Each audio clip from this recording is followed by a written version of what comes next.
అందరికీ నమస్కారం. కార్తీక పురాణ కథల్లోంచి 26వ అధ్యాయం చెప్పుకుందాం. దుర్వాసరుడు శ్రీహరిని శరణవేడుట. శ్రీహరి హితబోధ.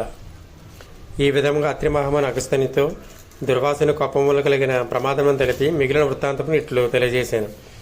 ఆ విధముగా ముక్కోపి అయిన దుర్వాసుడు భూలోకము, భూర్లోకము, పాతాళలోకము, సత్యలోకములకు తిరిగి అన్ని లోకములను తను రక్షించేవారు లేకపోవడచే వైకుంఠమందున్న మహావిష్ణువు కడకు వెళ్ళి, వాసుదేవ, జగన్నాథ, శరణాగత రక్షక, బిరుదాంకిత రక్షింపు. నీ భక్తుడైన అంబరీషునకు కీడు చేయదలిసిన నేను బ్రాహ్మణుడు గాను ముక్కోపినై మహా అపరాధము చేసి తిని. నీవు బ్రాహ్మణ ప్రియుడు.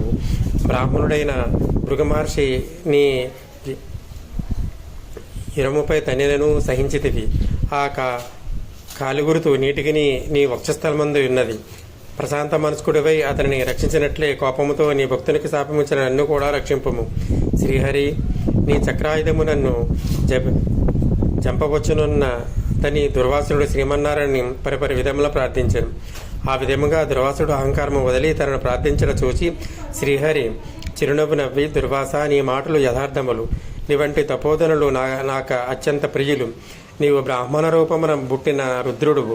నిన్ను చూచిన వారు 3 లోకములందు భయపడుకుందురా. నేను త్రికములచే బ్రాహ్మణులకు మాత్రము ఎట్టి హింస కలిగించాను. ప్రతి యుగమందున గోదేవ బ్రాహ్మణ సాధు నంబులకు సంభవించే ఆపదలను పోగొట్టొచ్చు. ఆయా పరిస్థితులకు తగిన రూపములు ధరించి శిష్టరక్షణ గావింతును.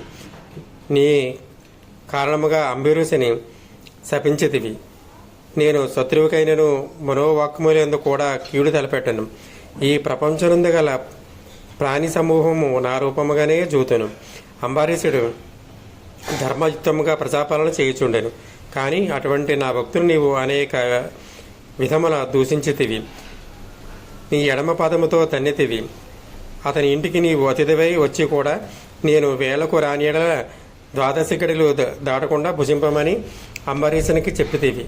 అతడు వ్రతభంగమునకు భయపడి నీ రాకకే చూచి జలపానము మాత్రమే చేశారు. అంతకంటే అతడు అపరాధం ఏమీ చేయలేదు. చాతుర్వర్మల వారికి భోజన నిషిద్ధ దినములందు కూడా జలపానము దాహశాంతికిని పవిత్రతకు చేయదగినదే కదా. జలపానమనరించిన మాత్రమున నా భక్తులను దూషించి శపించేతివి. అతడు వ్రతభంగమునకు భయపడి జలపానము చేసినాడు. కాన నిన్ను అవమానించుటకు చేయలేదే. నీవు మండిపుడుచున్నాను బ్రతిమాలి నిన్ను శాంతింపజేయి చూశాను. ఎంత బ్రతిమాలినను నీవు శాంతింపనందున నన్ను శరణు వేడెను. నేనిప్పుడు రాజు హృదయములో ప్రవేశించినాను. నీ శాపఫలము 10 జన్మలలో అనుభవించునని పలికినవాడిని నే. అతడు నీ వలన భయముచే నన్ను శరణు వేడుచుండెను. కానీ తన దేహము తాను తెలుసుకునే స్థితిలో లేడు. నీ శాపమున అతడు వినలేదు. అంబరీషుడు నా భక్తకోటిలో శ్రేష్ఠుడు, నిరపరాధి, దయాశీలి, ధర్మతత్పరుడు. అటువంటి వారిని అకారముగా దూషించితివి.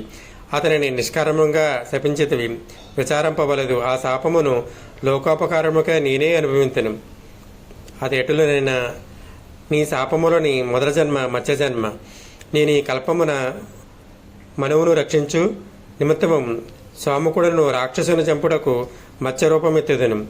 మరికొంత కాలమునకు దేవదానవుల క్షీరసాగరము వధించుటకు మందర పర్వతమునకు కవముగా చేయుదురు. ఆ పర్వతమును నీటిలో మునగకుండా కూర్మ రూపమున నా వీపున మోయుదును. వరహాజన్మ ఎత్తి హిరణ్యాక్షిని వధింతును. నరసింహ జన్మనెత్తి హిరణ్యకశపుని చంపి ప్రహ్లాదుని రక్షించెను. బలిసి స్వర్గము నుండి పారద్రోలబడిన ఇంద్రుడుకు తిరిగి స్వర్గమును అప్పగించుటకు వామన రూపమెత్తి బలిచక్రవర్తిని పాతాళలోకములకు త్రొక్కివేతెను. భూభారమును తగ్గించుటకు క్షత్రియులను చంప బ్రాహ్మణుడనే జన్మించి భూభారము తగ్గించెను. లోకకంఠుడైన రావణుని చంపి